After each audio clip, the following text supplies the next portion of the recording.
नमस्कार दोस्तों, आज हम आपको बहुत ही ज़रूरी योजना जो प्रधानमंत्री जी के द्वारा निकाली गई है उसके बारे में कुछ जानकारियाँ देना चाहते हैं, जिसका नाम है प्रधानमंत्री विश्वकर्मा योजना।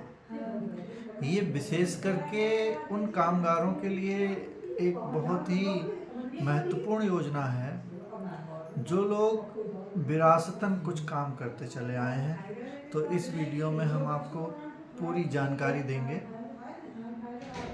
ये जानकारी उन लोगों के लिए बहुत सटीक रहेगी जो लोग इधर उधर घूमते रहते हैं लेकिन उसकी जानकारी नहीं जुटा पाते, कहाँ से जानकारी मिले, कैसे जानकारी मिले। तो आप इस चैनल पर बने रहिए, हम आपको पूरी जानकारी उपलब्ध कराएंगे। और इस जानकारी पर आप भरोसा इसलिए भी कर सकते हैं क्योंकि मैं एक सरकारी बहुत ही बड़ी बैंक में, जो कि सरकारी बैंक है, देश की महत्वपूर्ण बैंकों में से एक गिनी जाती है, उस बैंक में वर्तमान में शाखा प्रबंधक के रूप में कार्यरत हूँ। अतः आपको ये भरोसा होगा कि जो भी जानकारी यहाँ पर मिलेगी वो बिल्कुल शुद्ध और सटीक होगी। मैंने आमतौर पर देखा है कि लोग गलत गलत सूचनाएं लेकर बैंक में आते हैं, उन्हें सही जानकारी नहीं होती, बस लोन दे दो, ये योजना है, इस तरह की बातें करते हैं। तो मैं आपको इस वीडियो के माध्यम से अच्छी जानकारियाँ, सटीक जानकारियाँ उपलब्ध कराऊंगा, जिससे आपको इस तरह की परेशानियों से बचा जा सके। तो कृपया करके आप वीडियो को, चैनल को, हमारे को सपोर्ट करें, इसे सब्सक्राइब कर लें ताकि भविष्य में और भी इस तरह की वीडियो आपको मिलती रहें। तो चलिए वीडियो शुरू करते हैं और बात करते हैं योजना की नाम से और कब से शुरू हुई है। इस योजना का नाम है प्रधानमंत्री विश्वकर्मा योजना और ये सितंबर 2023 से शुरू हो चुकी है। और महत्वाकांक्षी योजना होने के कारण ये 2027 और 28 वर्ष तक अभी बनाई गई है, लेकिन अगर ये सही रूप से चलती है तो इसको और आगे बढ़ाया जा सकता है। तो इस योजना का मुख्य उद्देश्य ये है कि जो ईमानदार लोग हैं, जो मेहनतकश लोग हैं, उनके लिए आसानी से बिना किसी गारंटी के अच्छा धन उपलब्ध कराया जा सके, जिसमें सरकार सब्सिडी भी देगी, सरकार रियायत भी दे रही है, बैंकों के चार्ज में छूट भी मिल रही है। इसमें कुल मिलाकर 3 लाख रुपए का ऋण उपलब्ध कराया जाएगा। वो किस तरह से उपलब्ध होगा उसकी जानकारी हम देंगे, आप वीडियो पर बने रहिए। फिलहाल हम बताते हैं कि इस योजना का लाभ लेने के लिए कौन कौन से लोग पात्र होंगे। इस योजना की पात्रता के लिए आपने किसी भी सरकारी योजना में ऋण नहीं लिया होना चाहिए, जैसे प्रधानमंत्री स्वरोजगार योजना, PMEGP, SGSRY, PM street vendor योजना या अन्य किसी भी सरकारी योजना में आपने ऋण स्वीकृत नहीं कराया गया हो। और ये समय सीमा है इसकी 5 वर्ष। 5 वर्ष समय सीमा का मतलब है जब से आपने ऋण स्वीकृत कराया है उस तिथि से ये 5 वर्ष की सीमा लगाई जाएगी। और यह PM विश्वकर्मा योजना की उपलब्धता केवल एक परिवार में एक व्यक्ति के लिए होगी। यहाँ पर परिवार का मतलब पति और पत्नी से है, यानी कि या पति ले सकता है या पत्नी ले सकती है।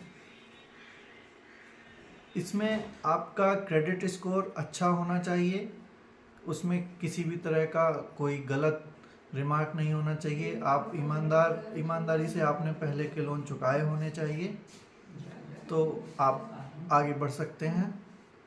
पात्रता की दूसरी शर्त है कि आपने किसी भी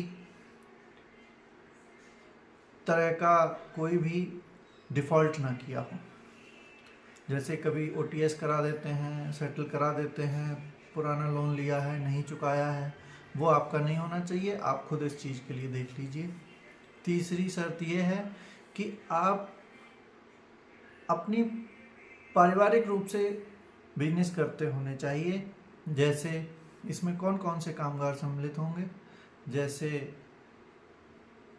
राजमिस्त्री, कुम्हार, मैसन जिसे बोलते हैं, कारपेंटर, बढ़ई जिसे बोला जाता है, और मालाकार, गुड़िया बनाने वाले, खिलौना बनाने वाले, मोची, जूता बनाने वाले, इस तरह के कुल मिलाकर 18 तरह के लोगों को इसमें शामिल किया गया है। लेकिन ये ऐसा नहीं है कि आप लोन उपलब्ध कराने के चक्कर में आपने अप्लाई कर दिया। इसमें ये भी देखा जाएगा कि आप पारिवारिक रूप से ये काम करते हैं या नहीं करते हैं। इसमें तो आपको ये देखना है अप्लाई करने से पहले, इसे ध्यान कर लीजिए और उसके बाद अप्लाई करवाइए। अच्छा, इसके बाद इसमें ऋण कितना मिलेगा और कितने समय के लिए मिलेगा, उसकी जानकारी हम आपको देते हैं। तो इसमें ऋण की सीमा सर्वप्रथम 1 लाख रुपए होगी और ये 18 महीने के लिए दिया जाएगा। अगर आप इस ऋण को समय से चुकाते हैं, समय से इसका रिपेमेंट करते हैं, तो आपको अगला ऋण 2 लाख रुपए का दिया जाएगा, जिसकी समय सीमा 3 वर्ष होगी। अर्थात दूसरा ऋण 3 वर्ष में आपको चुकाना होगा। इसमें ब्याज के बारे में मैं आपको बता दूं। इसमें ब्याज लगेगा, बैंक आपसे चार्ज करेगी 13%, लेकिन ये आपको सारा ब्याज नहीं देना है। अगर आपकी चुकौती समय से होती है तो आप इसमें केवल और केवल 5% ब्याज देंगे, अर्थात 8% का ब्याज सरकार आपको देगी। तो 13 में से 8 घटा दीजिए, आप पे 5% का केवल ब्याज लगेगा, जिसमें आपको कुछ डिजिटल ट्रांजैक्शंस भी कराने पड़ेंगे। आपको डिजिटली अवेयर रहना पड़ेगा। बैंक से QR कोड लीजिए, कोई भी आपके पास आता है तो QR कोड के जरिए आप पेमेंट ले सकते हैं। इस तरह से ये डिजिटल ट्रांजैक्शन हो जाता है।